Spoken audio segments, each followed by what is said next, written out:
సర్పములో దూరి హవ్వను ఆదామును మోసగించినటువంటి సైతానికి దేవుడిచ్చినటువంటి ప్రవచనం ఏంటో తెలుసా? మరియు నీకును స్త్రీకిని నీ సంతానమునకును ఆమె సంతానమునకు వైరము కలుగజేసేదను, అది నేను తల మీద కొట్టును, నీవు దానిని మడిమ మీద కొట్టుదు అని చెప్పాను. ఈ తండ్రి అయిన దేవుడు ఈ విషయాన్ని చెప్పడం జరిగింది. తన ప్రియ కుమారి లోకానికి దిగి వస్తాడని, ఆయన వచ్చి సైతాన్ యొక్క తలను చిత్త కొడతాడని కూడా బైబిల్ గ్రంథములు ముందుగానే స్పష్టంగా రాయబడి ఉంది.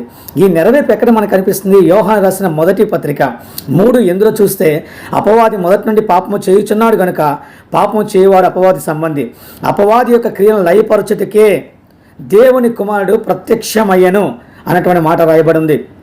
ఎవరు రాశారు? యేసుక్రీస్తు ప్రభువారి యొక్క శిష్యుడైనటువంటి యోహాను సువార్త రాసింది ఆయనే, ప్లస్ అది కాకుండా 3 పత్రికలు రాసింది కూడా ఆయనే. ఈవెన్ ప్రకటన గ్రంథాన్ని రాసినటువంటి యోహానే ఈ యొక్క సత్యాన్ని మనతో ప్రకటించడం జరుగుతుంది. కాబట్టి అపవాది యొక్క క్రియలను లయపరచడానికే